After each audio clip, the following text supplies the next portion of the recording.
Então, declaro aberta a sessão do dia 31 de janeiro de 2024, invocando a proteção do Altíssimo para os nossos trabalhos de hoje. Inicialmente, cumprimento os integrantes desta segunda Câmara de Direito Público, os excelentíssimos desembargadores, Maria Nailde Pinheiro Nogueira, Francisco Gleidson Pontes, Maria Iraneide Moura Silva, Luiz Evaldo Gonçalves Leite. Cumprimento também as excelentíssimas representantes da Procuradoria-Geral de Justiça, doutora Francisca Idelária Pinheiro Linhares, e da Defensoria Pública, doutora Maria Liduína Freitas Silva. Cumprimento os servidores integrantes desta Secretaria da Câmara, na pessoa da secretária da doutora Ismênia Nogueira. Os servidores também que possibilitam a transmissão da nossa sessão, na pessoa do doutor Edson Mendes. A Força Policial aqui presente, os advogados e demais assistentes, né, virtuais. Como primeiro item da nossa sessão, eu passo a apreciação e aprovação da ata número 01 de 2024, da sessão ordinária do dia 24 de 1 de 2024. Alguma objeção? De acordo, presidente. De acordo, senhora presidente. Então, a ata aprovada. Passo para os processos retirados de pauta, iniciando aqui pelo 1.40, o agravo de instrumento número 3.68256/2023, PJE. Polo Passivo, Defensoria Pública do Estado do Ceará e também o município de Fortaleza, sob a relatoria do desembargador Luiz Evaldo Gonçalves Leite. Embargos de declaração número 0200 105 33 20 22. Número 5.23 da pauta, embargante, município de Granja. Embargado, Júlio Souza da Silva, da minha relatoria. Também da minha relatoria, o 5.24, embargos de declaração 02090642022. O embargante, o município de Granja. E o embargado Genilson de Oliveira Souza. Passamos agora aos processos retirados de mesa, da minha relatoria. 5.10, apelação civil 003244792-2014. Apelante, MP do E do C. Apelado, AMJ de S e outros. 1.2, apelação civil 0277918222021. Polo ativo, JLP Eventos Esportivos Limitada e o Polo Passivo Estado do Ceará e outros. 1.5, apelação em remessa necessária 013-21-52-16-2013. Polo ativo Francisco Wagner, Alencar de Souza e outros, e o Polo Passivo Estado do Ceará. Da relatoria da desembargadora Maria Nailde Pinheiro Nogueira, continuando os processos retirados de mesa, nós temos apelação em remessa necessária 022-685992-2021. Polo ativo, Liduína Feitosa Arraes Martins, e polo passivo, Procuradoria-Geral do Estado e outros. 5.90, da mesma relatoria. Agravo interno número 000576183-2019. Agravante, município de Pacatuba, e agravado João Batista de Oliveira Filho. Passando agora aos processos retirados de mesa da relatoria do desembargador Luiz Evaldo Gonçalves Leite, 1.39. Apelação em remessa necessária 0017-399-31-2022. Polo ativo João Paulo Silva Matos e polo passivo diretor-geral do SEBRASP, Centro Brasileiro de Pesquisa em Avaliação e Seleção e de Promoção de Eventos e outros. Na mesma relatoria, nós temos 1.41 da pauta, o agravo de instrumento número 3.68171-2023. Polo ativo, Defensoria Pública do Estado do Ceará e polo passivo, município de Fortaleza. Encerradas as retiradas, passamos ao processo com pedido de vista. É o 2.1 da pauta, apelação civil 060-8670-35-20-20. Polo ativo, Vivo S.A. Polo passivo, Estado do Ceará, da minha relatoria. Na sessão do dia 29 de novembro de 2023, após a sustentação oral por videoconferência do advogado da apelante, Dr. Paulo Ricardo Moraes Silveira Júnior, apresentei meu voto no sentido de conhecer da apelação cível para dar-lhe provimento. Na sequência, a excelentíssima senhora desembargadora Maria Nailde Pinheiro Nogueira pediu vista dos autos para melhor exame da matéria e o adiado o julgamento. Na sessão do dia 13 de dezembro de 2023, após a apresentação do voto vista da excelentíssima senhora desembargadora, no sentido de conhecer da apelação cível para dar-lhe parcial provimento, pedi vista dos autos para melhor reexaminar a matéria. Na sessão do dia 24 de janeiro de 2024, dando continuidade ao julgamento, o presidente em exercício, o excelentíssimo senhor desembargador Francisco Gleidson Pontes, comunicou à Câmara que estes autos ficariam com o julgamento adiado pela ausência justificada da relatora por motivo de férias. Agora, retornando das férias e iniciando o ano judiciário, o processo foi incluso para julgamento. Eu passo, então, a apresentação do meu voto, tendo em vista o voto visto da excelentíssima desembargadora Nailde.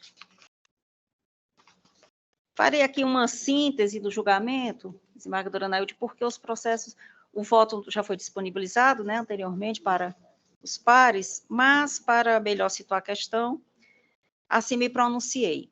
Na sessão do dia 29 de novembro de 2023, proferi voto no sentido de conhecer da apelação cível para dar-lhe provimento, para, de ofício, afastar a condenação da apelante em honorários advocatícios, da sucumbência, em caso de desistência de ação judicial por adesão ao refis, uma vez que a penalizaria em duplo pagamento a caracterizar o bis in idem. A desembargadora Maria Nailde Pinheiro Nogueira pediu vista dos autos, apresentando seu voto visto, através do qual manifestou-se em sentido distinto, aspas, considerando o princípio da causalidade, que não há que se falar em bis in idem, de forma que a sentença qual deve ser neste ponto mantida, isto é, sem decote dos honorários advocatícios. No mérito, posicionou-se pelo parcial provimento ao recurso de apelação. Na sessão do dia 13 de 12, conforme já mencionado, pedi vista dos autos para melhor exame da matéria.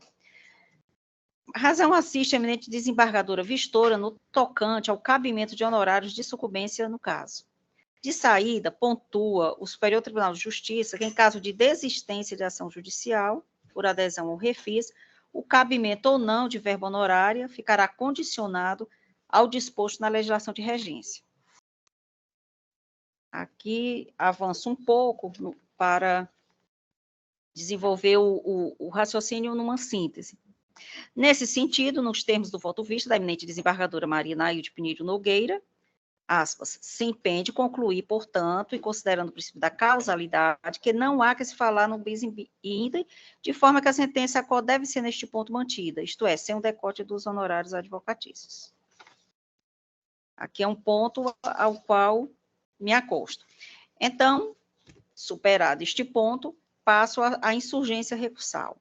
Volvendo ao apelo, temos que o apelante requer a fixação de verba honorária com base no proveito econômico e não sobre o valor da causa, pelo artigo 85, parágrafo 2º, 3º e 4º, inciso 3º do CPC, com observância cumulativa e sucessiva das faixas percentuais, e ainda a aplicação do artigo 90, parágrafo 4º do CPC, com a redução dos honorários pela metade, em razão do reconhecimento do direito da parte contrária e, simultaneamente, o cumprimento integral da prestação reconhecida. Pois bem, temos que a presente execução fiscal foi extinta ante o pagamento integral do débito executado, com os benefícios pela adesão da empresa executada ao refis.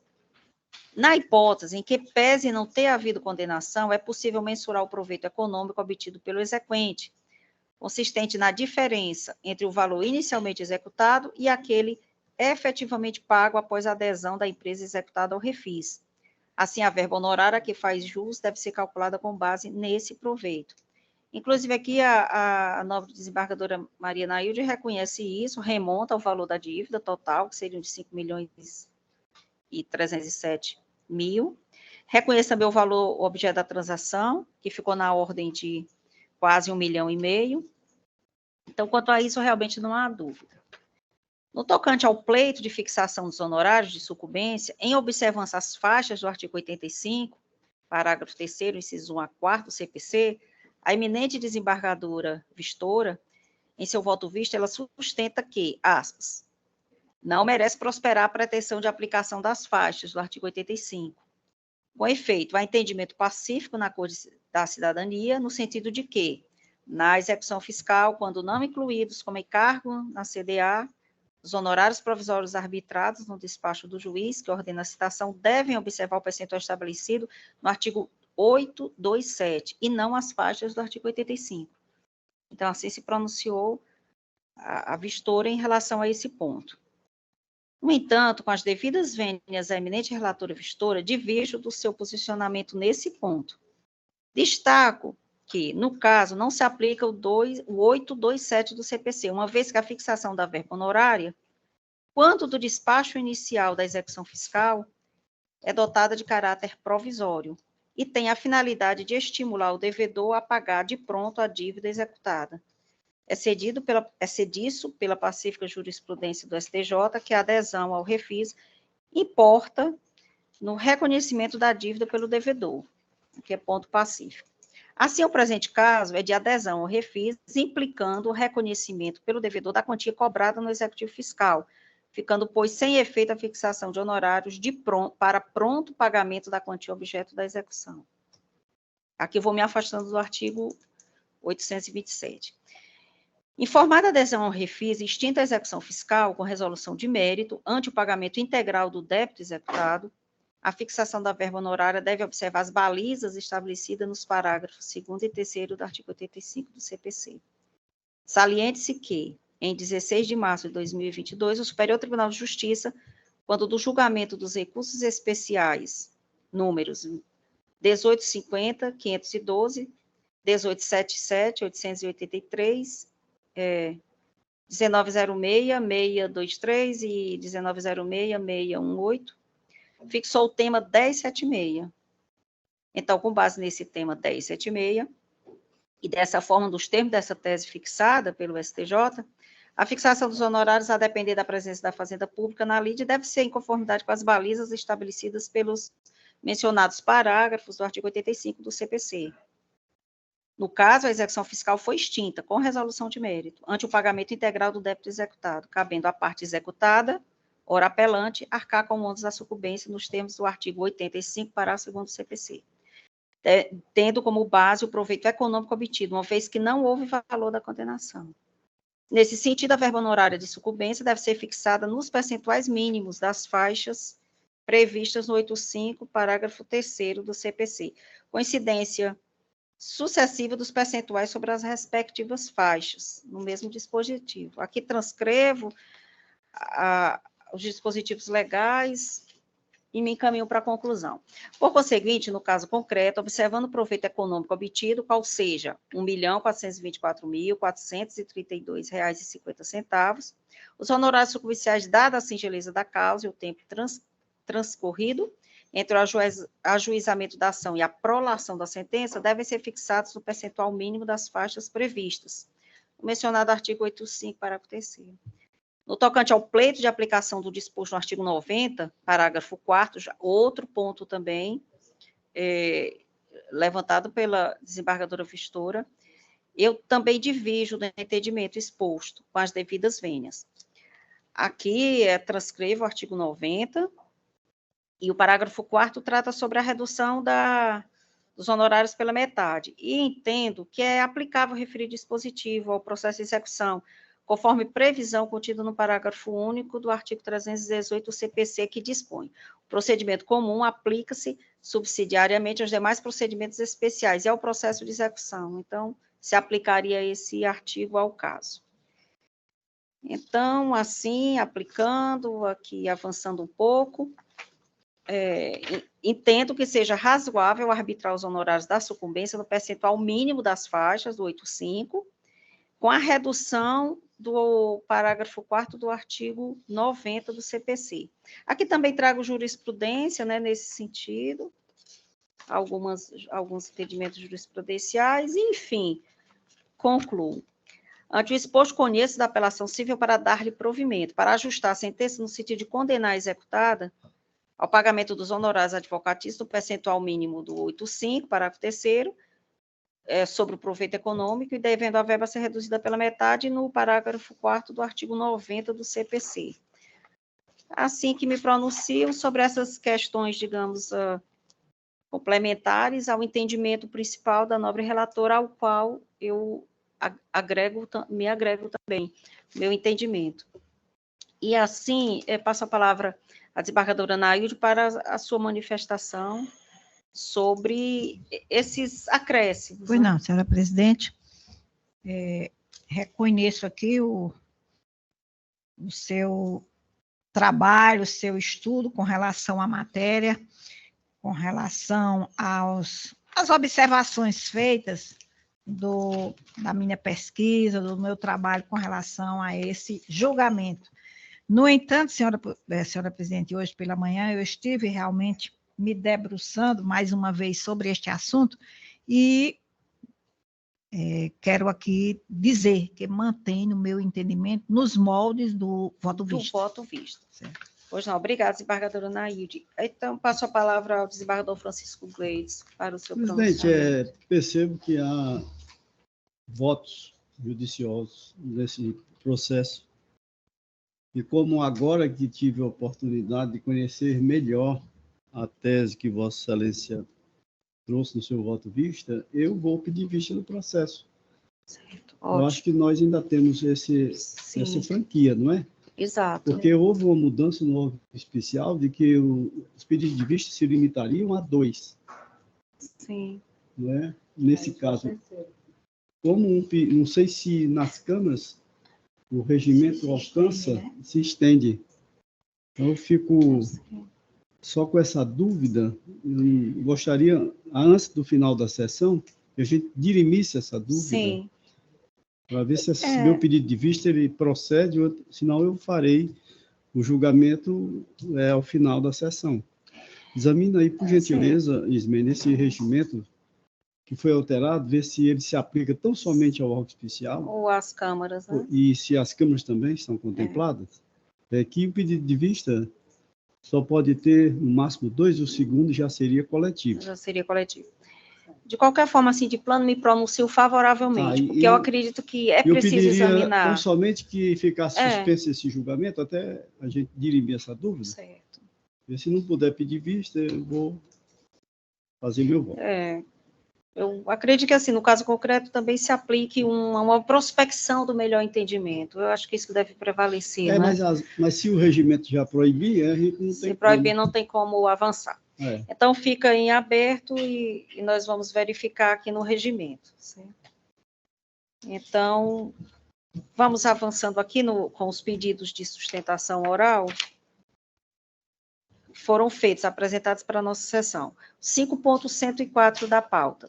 Apelação civil 0072-663-30-2016. Relatoria do desembargador Francisco Gleidson Pontes. SAGE, desembargador Gleidson, Sistema SAGE, né? Apelante, Instituto Nacional do Seguro Social, e apelada Cacilda da Silva Mesquita. O advogado Dr. Jonatas Oliveira Monte Soeiro requereu a sustentação oral. Mas verifico aqui, doutor Jonatas, que o voto atende os interesses da apelada. Vossa Excelência dispensa a sustentação oral? Com certeza, Excelência. Se está convergente, eu dispenso sim. Convergente, sim. Então, eu passo aqui a palavra ao desembargador Francisco Gleidson para uma síntese do julgamento. O núcleo do evento já atende os interesses da apelada. Recurso apelatório, incumprimento de sentença, rejeição, decisão que não extinguiu a execução, natureza de decisão interlocutória, recurso cabível, agravo de instrumento, erro inexcusável, não aplicação do princípio da fungibilidade, inteligência do artigo 1015, parágrafo único do CPC. Recurso não conhecido. Eu voto. Obrigada, desembargador Gleidson. Também obrigada, doutor Jonatas, pela presença. Acredito que ficou bem claro, né? A apelação nem, ao menos, chegou a ser conhecida. Perfeito. Eu agradeço, uma ótima tarde a todos. Ótimo, obrigada. Passamos ao 5.103, apelação em remessa necessária, número 0877-312-86-2014. Relatoria desembargadora Maria Iraneide Moura Silva.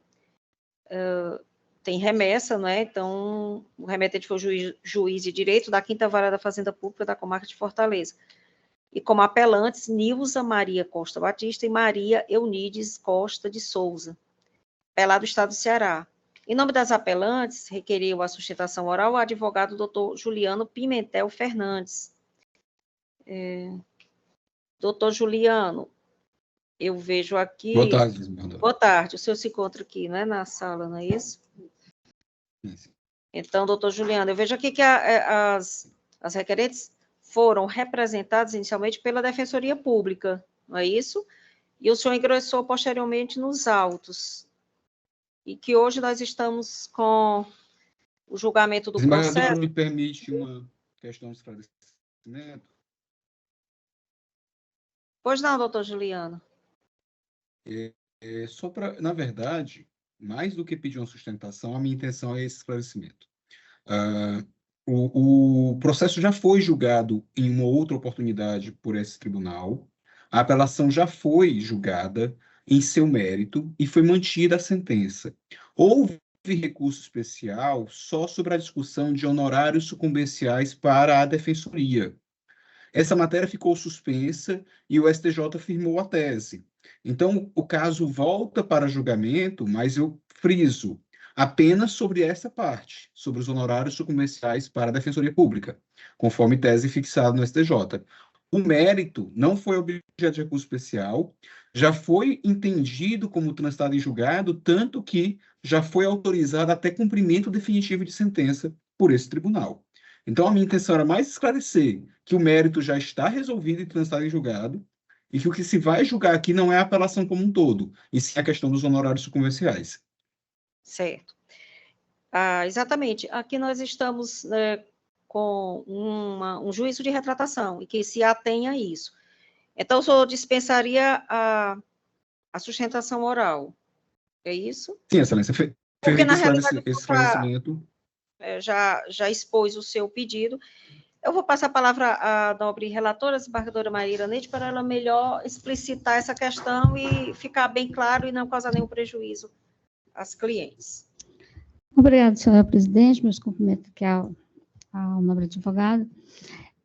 De fato, eu até pedi aqui à presidência que esclarecesse ao advogado que fez o pedido de sustentação, que essa questão da retratação seria tão somente com relação aos honorários da defensoria, que esse que voltou para a nossa relatoria para apreciar somente essa parte. Mas, conforme ele próprio já observou, né, ele está fazendo essa observação, estou só confirmando que o voto é nesse sentido, somente com relação aos honorários da defensoria. Então, aqui no caso, estou conhecendo e provendo justamente para arbitrar os honorários da defensoria. Nada sobre mérito.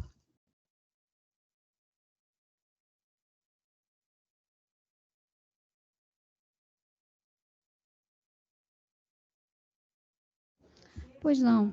A apelação civil reexame necessário, honorários advocatícios, defensoria pública, demanda contra o Estado do Ceará, possibilidade de condenação do ente público, superação denunciado 421 do STJ, Supremo Tribunal Federal, no RE de número 1140-005, tema 1002, repercussão geral, juízo de retratação, artigo 1040, inciso 2 do CPC, remessa oficial conhecida e desprovida, recurso conhecido e provido nesse ponto.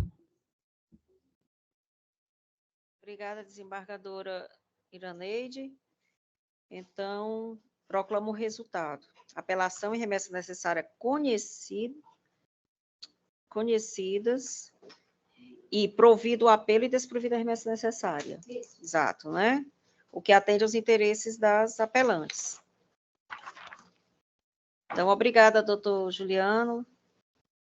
Assim concluímos o julgamento do juiz. Eu que agradeço, embargadores. Boa tarde. Pois não. Passando agora para o 5.94, apelação em remessa necessária, 041744791-2000. Relatoria do desembargador Luiz Evaldo Gonçalves Leite, remetente, juiz de direito da 14ª Vara da Fazenda Pública da Comarca de Fortaleza. Apelante Estado do Ceará e apelada Indústrias Montalbán Limitada. Advogado Dr. Ramiro Távora Viana. Se encontra presente, doutor Ramiro? Presente, excelência. Presente. O senhor dispensa a leitura do relatório?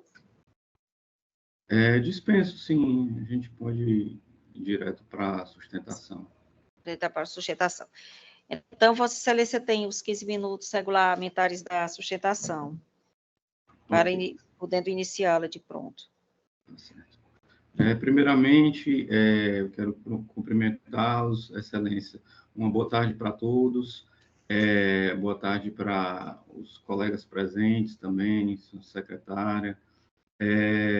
Nós estamos aqui para debater sobre um processo que ele já se arrasta está completando 25 anos que ele tramita na Justiça do Estado do Ceará, certo? E é um processo que, na verdade, foi uma ilegalidade cometida por uma autoridade pública que, num processo de licitação, quando a empresa ela estava cumprindo o que foi contratado, né, em relação à entrega do material, mas as especificações do projeto elas foram alteradas no curso do prazo, certo? E por conta dessa alteração houve um atraso, mas o que aconteceu? A autoridade coatora ela aplicou a multa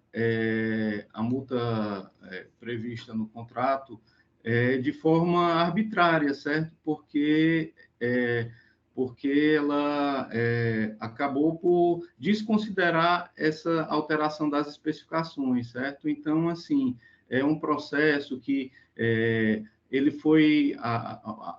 o julgamento da remessa necessária foi anulado por conta de uma nulidade da citação do Estado. Então, Excelências, é um processo em que a parte, ela há muito tempo clama para que seja feita justiça, certo? E eu gostaria de destacar alguns pontos que são essenciais para o deslinde da causa, né? Assim, que, às vezes, com a grande quantidade de processos, não é possível ver alguns detalhes que são importantes, certo? Então, em primeiro lugar, eu gostaria de destacar que, durante o transcorrer do processo, a PGE suscitou a nulidade da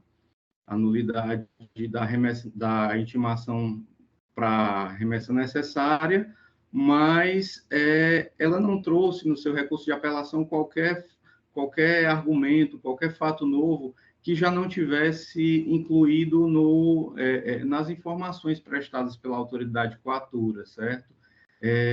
Ela não trouxe qualquer ponto novo. E, além disso, assim, a própria manifestação do MP, que a recente manifestação foi no sentido de reconhecer que não haveria direito líquido certo, comprovado e tudo, mas anteriormente, no próprio processo, o MP já tinha se manifestado favoravelmente à concessão da segurança, certo?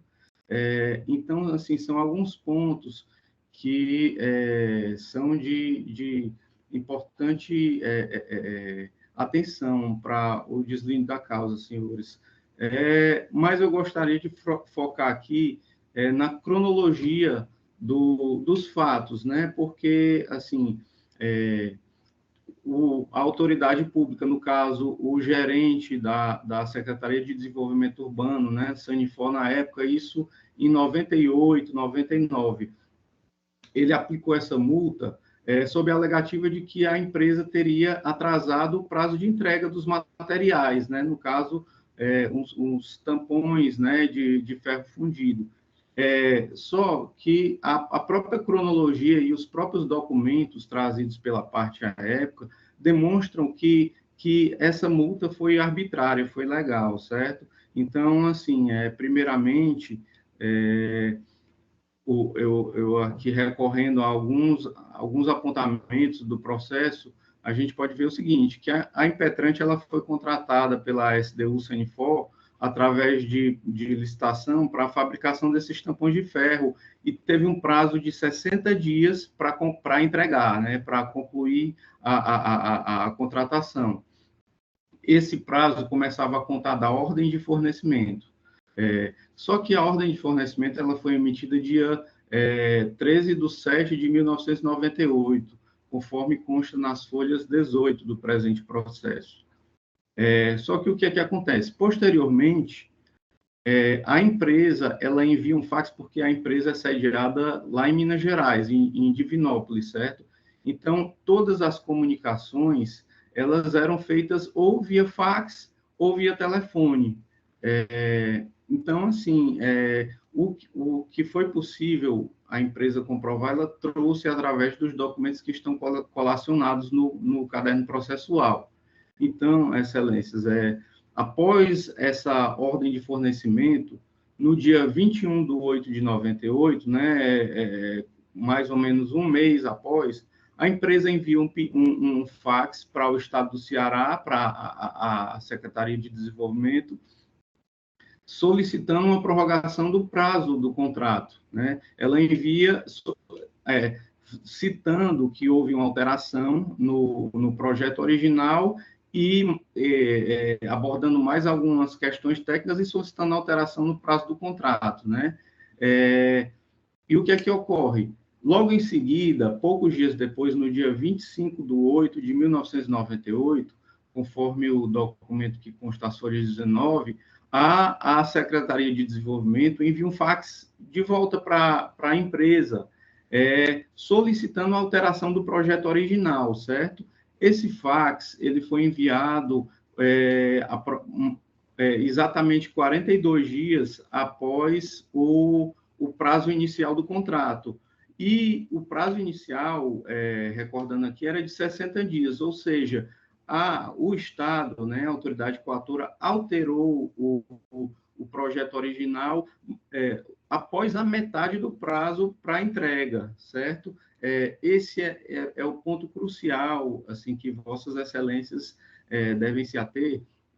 Por quê? Porque quando a autoridade coatora foi aplicar a multa, ela aplicou a multa considerando o prazo original. E isso foi apresentado como prova pré-constituída. Está lá nas folhas... só um minutinho.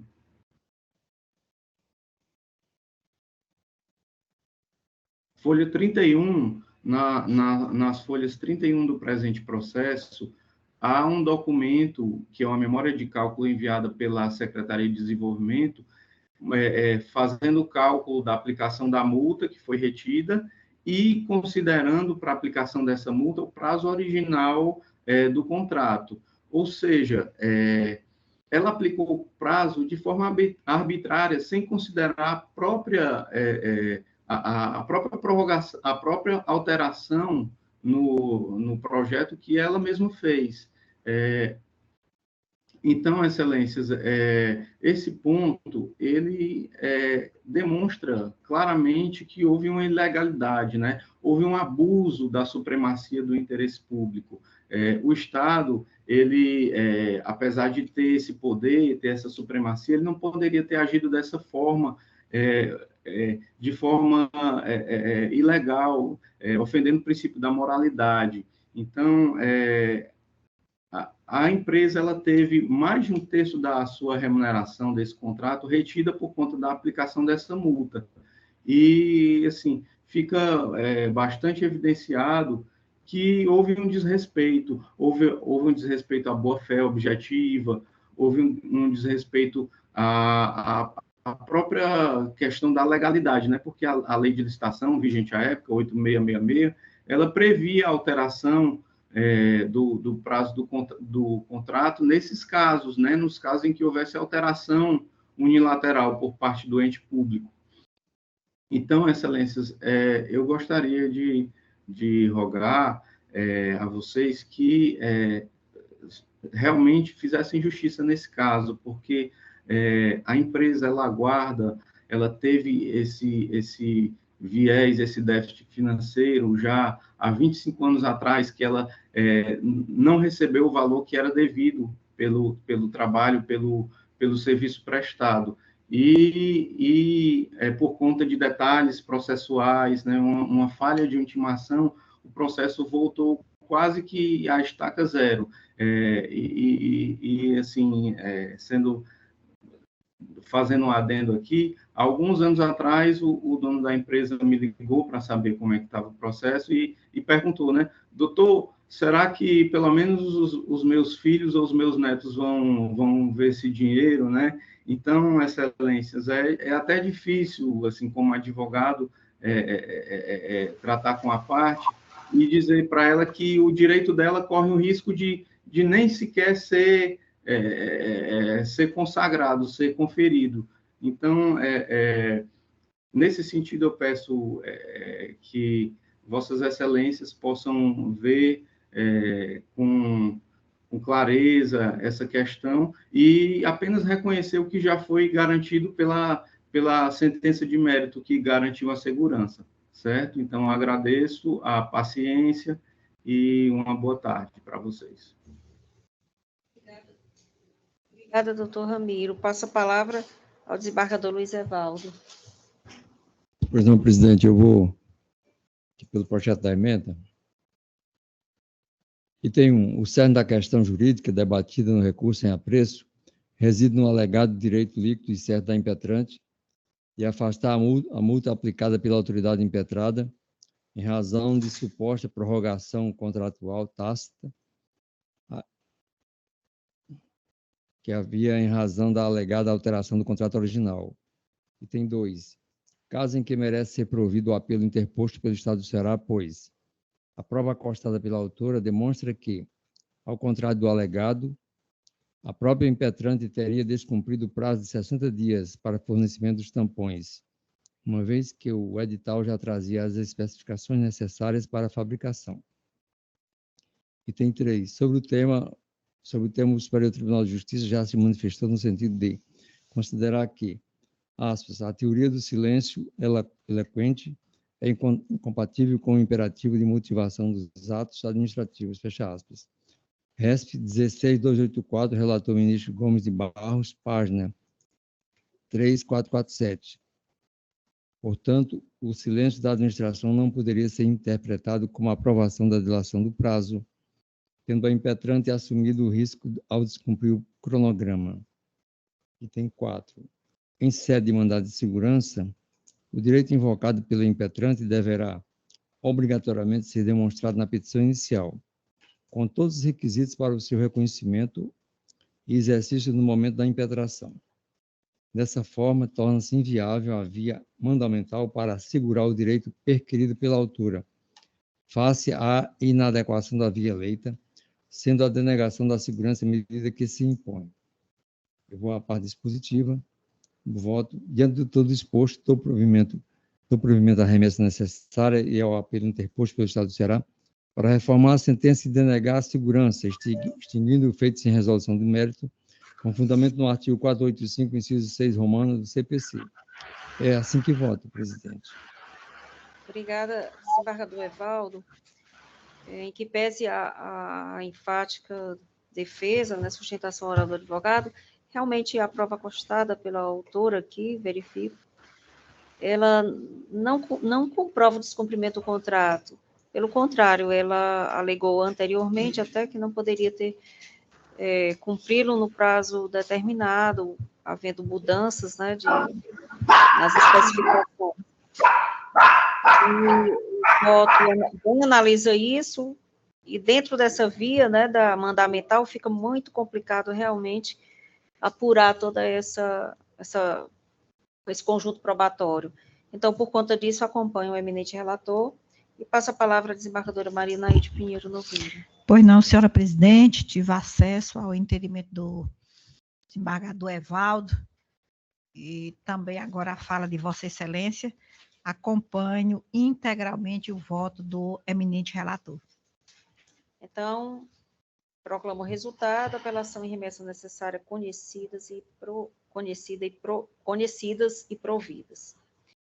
Agradeço aqui ao doutor Rodrigo a sua presença e passo ao 1.32 da pauta, apelação civil 008188516-2018, da relatoria da desembargadora Maria Iraneide Moura Silva, apelante do Banco do Nordeste do Brasil. Boa tarde, Banco do Nordeste do Brasil, e o apelado do município de Fortaleza e o advogado que requeriu a sustentação, doutor Rogério Lima, aqui presente, né, para fazer a sua sustentação oral. Pergunta ao senhor doutor Rogério Lima, dispensa a leitura do relatório? Sim. Então, Vossa Excelência terá 15 minutos para a sua sustentação oral.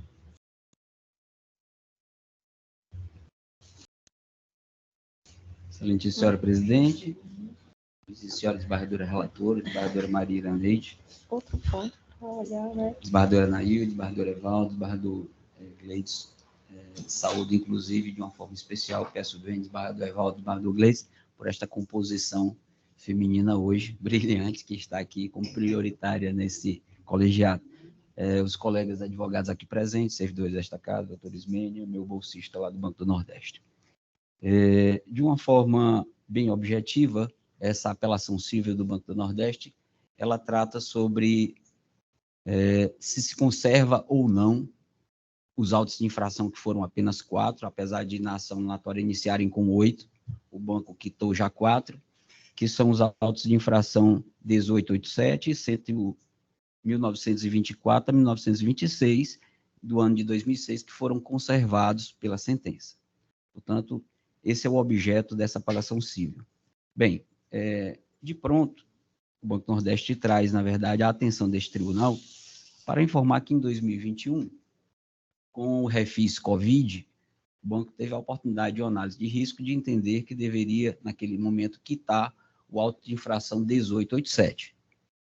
Ele lançou no refis Covid e ali quitou. Portanto, de uma forma da mais ordinária possível, que é a extinção do crédito pelo pagamento, este auto de infração já não deveria mais compor o objeto destes autos, porque pago e quitado o tributo em 2021. E como diz o Código Tributário Nacional, no seu artigo 156, o pagamento extingue o crédito tributário.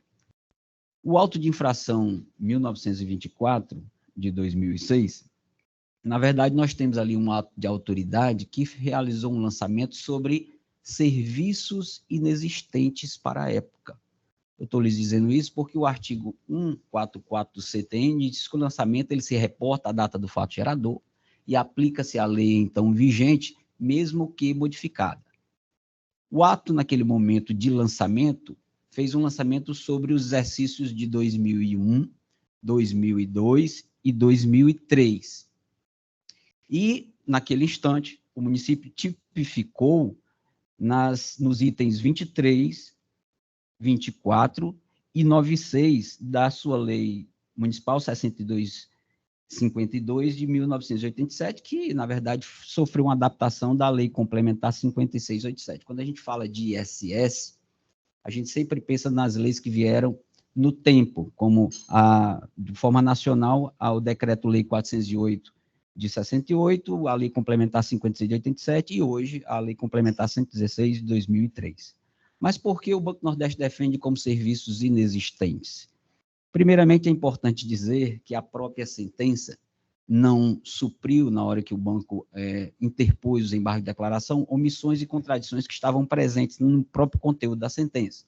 Quando ali, em sua análise, a sentença chegou à conclusão que, para novos serviços, que foram estes considerados como operações de câmbio, rendas de operações de câmbio, naquele momento que foram autuadas, se aplicaria a partir de março de 2004, E nós tínhamos ali serviços pinçados pelo município e fiscalizados do ano de 2001 a 2003. Mas que serviços foram estes? Peço venha a Vossa Excelência apenas para ler 3 itens da lista anexa que estão nos autos de infração. O município catalogou no item 23 da lei da época, planejamento, coordenação, programação, organização técnica, financeira e administrativa, que absolutamente, de uma forma generalista, não tem nada a ver com rendas, com contratos de câmbio. O item 24, análise, inclusive de sistemas, exames, pesquisa, informações, coleta e processamento de dados de qualquer natureza.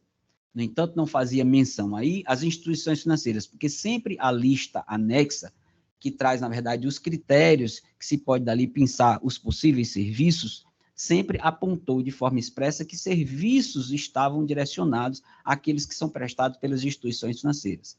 Tanto que a atual Lei Complementar 116, o item 15L e todos os subitens diz respeito aos serviços prestados pelas instituições. E o item 95 da época, que fala em cobrança e recebimentos por conta de terceiros, inclusive direitos autorais, protesto de títulos, sustação de protestos, devolução de títulos não pagos, manutenção de títulos vencidos, fornecimentos de posição de cobrança ou recebimento e outros serviços correlatos da cobrança ou recebimento, que não são serviços de natureza de um contrato de câmbio. E o que é que tem especificamente no auto de infração? Ou seja, no ato da autoridade que autuou, diz, aqui se trata de tarifas cobradas pela análise e processamento de dados utilizados na elaboração, controle, abertura de crédito de câmbio de exportação, importação ou financeiras, todas do mercado de câmbio de taxas flutuantes. Ainda que se pense que a análise e processamento estaria naqueles itens generalistas que foram ali colocados no auto de infração para tentar justificar o lançamento, ainda assim são atividades meio da atividade fim que eram contrato de câmbio. E para justificar mais ainda, estas atividades que dizem respeito aos contratos de câmbio, ela depois veio na Lei Complementar 116, só aplicada posteriormente no item 15.03. Eu estou lhes dizendo isso porque o juiz chegou também a uma seguinte conclusão que permaneceu contraditória, mas ainda assim ele não supriu nos embargos de declaração. Como eu lhes disse, com expressões como este é o entendimento do magistrado, é a interpretação, e ele diz o seguinte, em verdade, as receitas de operações de câmbio têm natureza eminentemente financeiras.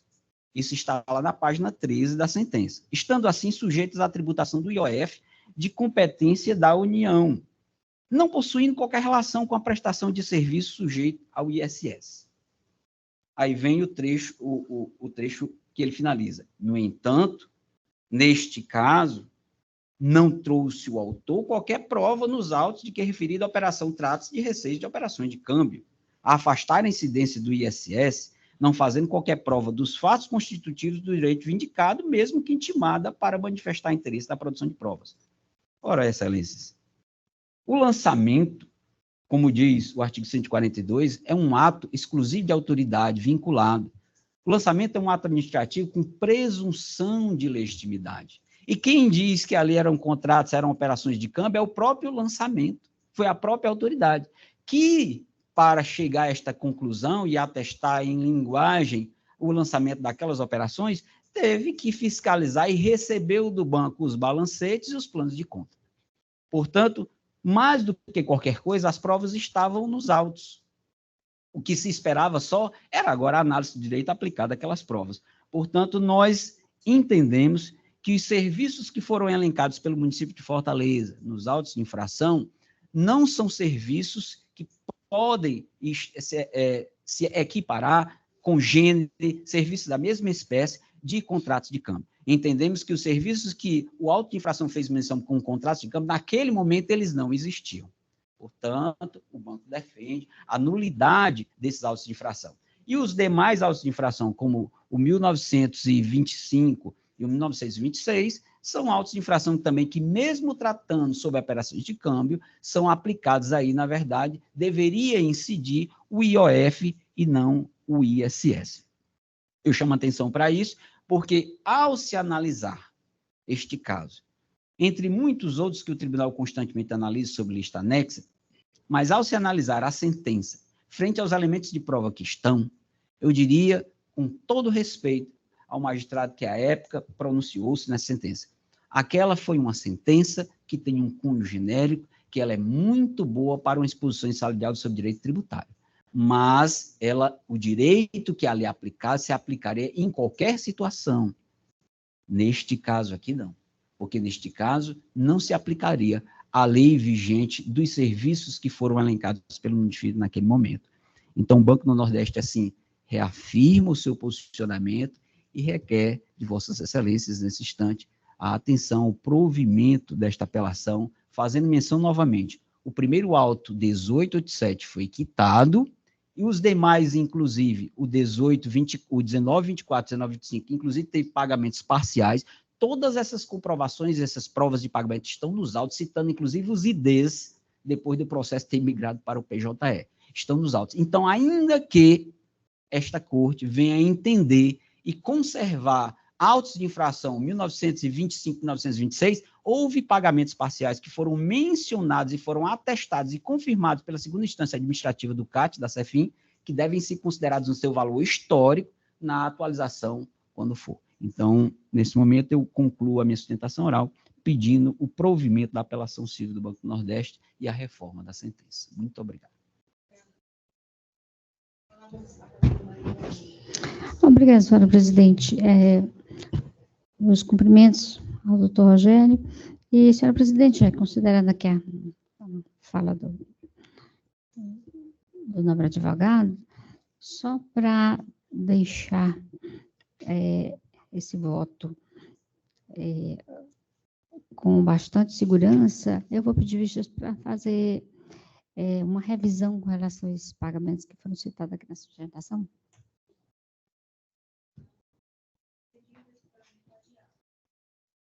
Muito obrigado, desembargadora. Todas essas comprovações foram minuciosamente confirmadas.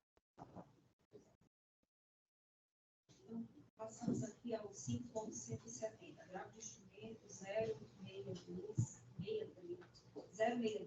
230921 2023. Relatoria da desembargadora Maria Mendes Moura Silva. Agravante Companhia Energética do Ceará, advogada do Rafael Carneiro de Castro, do advogado agravado no município de Pacujá. O Rafael Carneiro, antes de iniciar, eu gostaria de comunicar que o voto atende os interesses da parte agravante e perguntar se Vossa Excelência dispensa a sustentação oral ou não. Boa tarde. Eu dispenso sim, Excelência.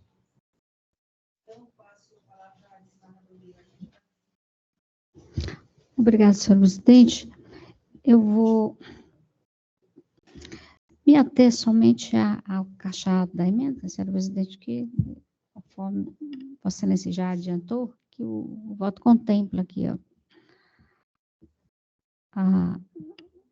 o que foi pleiteado aqui no recurso do agravante. Então, está assim: processual civil, agravo de instrumento, ação declaratória de inexistência de débito, multa diária arbitrada para cumprimento de tutela de urgência, execução provisória de ofício, impossibilidade, ofensa ao princípio da inércia, julgamento extra petita, anulação da decisão, recurso conhecido e provido.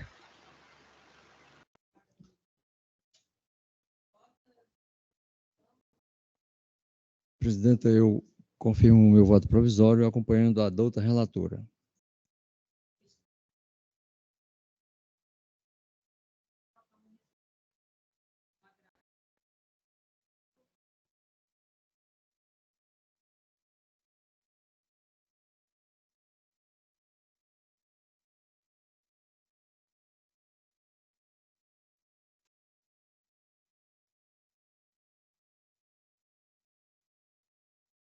Retornando aqui, concluindo, porque não havia sido feita a gravação, concluindo as sustentações orais, eu retomo a questão que ficou pendente em relação ao pedido de vista e o voto que apresentamos apelação civil número 0608670352020, na qual eu havia inicialmente apresentado votos, a desembargadora Anaíde apresentou voto divergente, em seguida também pedi vista para me pronunciar, e assim configuraram-se 2 pedidos de vista, e aquela incidência, né, que o desembargador Gleidson levantou, muito bem, por sinal, do artigo 97, parágrafo 2º-A e parágrafo 2º-B do Regimento Interno do Tribunal de Justiça do Estado do Ceará.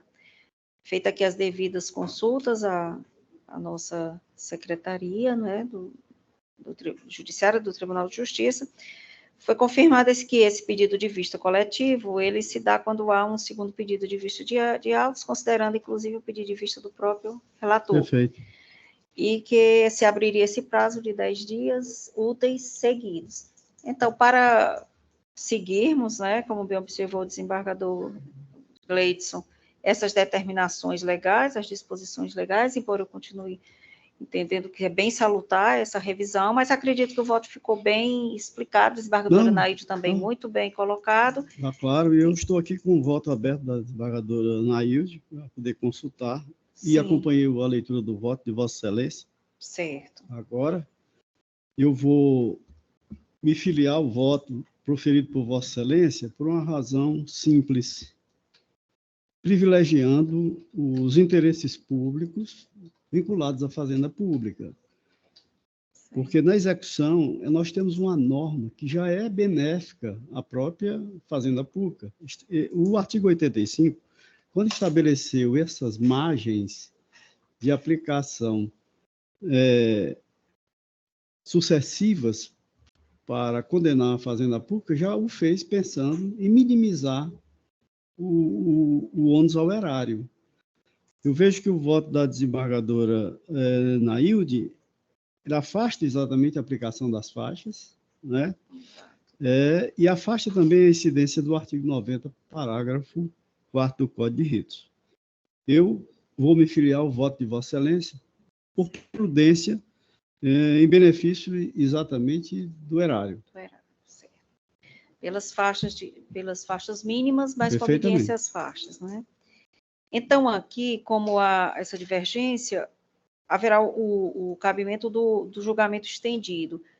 Eu não gostaria de fazê-lo hoje. Os colegas precisariam, talvez, né, se inteirar melhor, estudar a questão. Então, eu gostaria de adiar, né, com o consentimento aí dos colegas, para a próxima sessão. Então, posso anunciar o julgamento estendido com adiamento.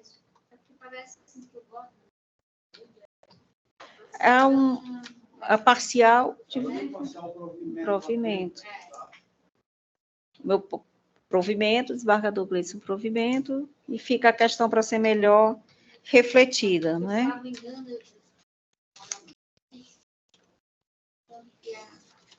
Na composição, eu ainda estaria, mas eu acho que eu coloquei rapidamente o voto, eu não sei se em todo voto ou se parte dele, preciso realmente ter esse cuidado. Exato.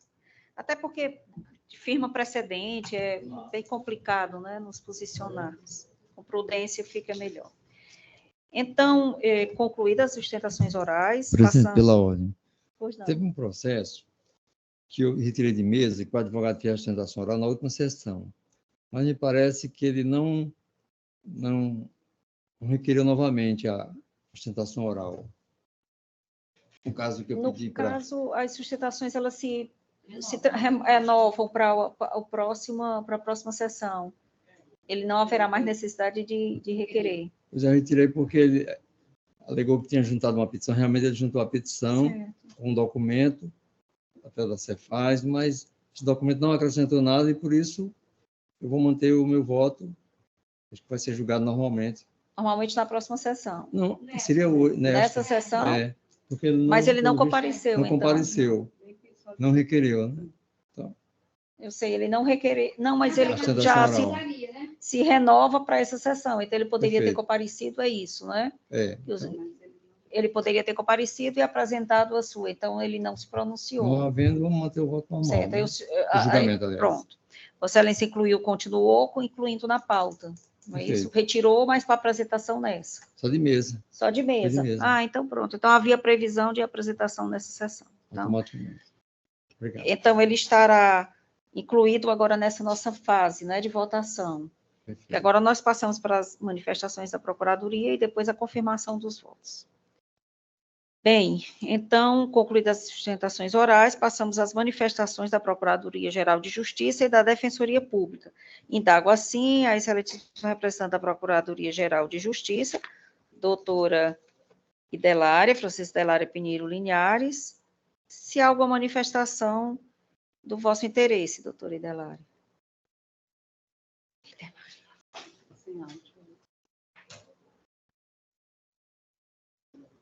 Estou sendo ouvida, presidente? Tá.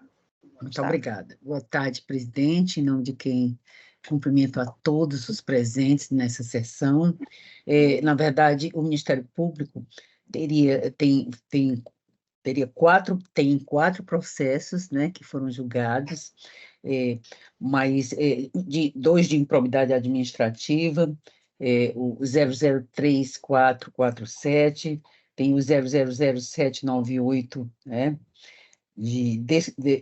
ambos também de provimento, 00079830, que é esse, 0007367, também de improbidade, e de 00096654, de todos com parecer, esse é de retardamento, né, de uma imputação de retardamento de manifestação ministerial, mas todos foram lidos cuidadosamente, examinados por essa procuradora, inclusive um deles da nossa lavra, e os demais eu concordo plenamente com o parecer que foi elaborado e cuidadosamente feito pelos colegas procuradores de justiça. Mas não. Obrigada, doutora Idelária. Então, Obrigada. A mesma indagação, a doutora Maria Liduína Freitas Silva, se há alguma manifestação nos processos do interesse da vossa instituição. Não, excelência. Não? Não, nenhuma. Obrigada, doutora Liduína. Por nada. Indago agora aos integrantes da Câmara se ratificam os votos provisórios proferidos nos processos de pauta e extrapauta. Hoje nós temos, né, 4 extrapautas, em ambos os sistemas, SAD e PJE.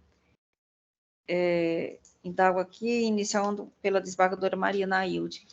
Pois então, senhora presidente, ratifico a votação provisória, seja na condição de relatora, seja na condição de vogal, nos dois sistemas, né? E também dois extrapautas, né?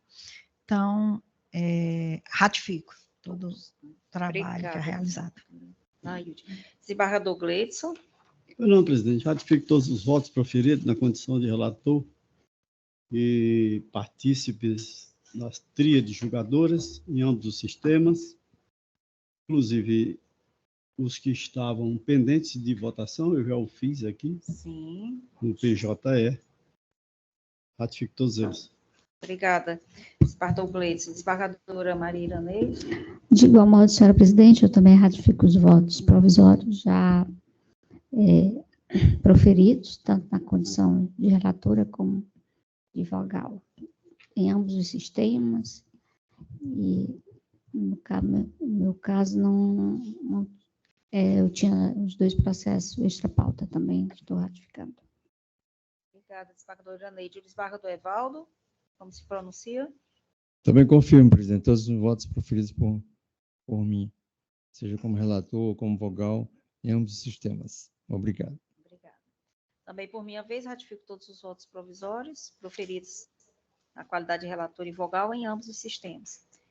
Agora, indago a nossa secretária da Câmara quantos processos foram julgados hoje. 236. 236 processos. É um número bem considerável, né? Bastante. Uma faina. Uma faina. Uma faina, com certeza. Cumprida. Cumprida.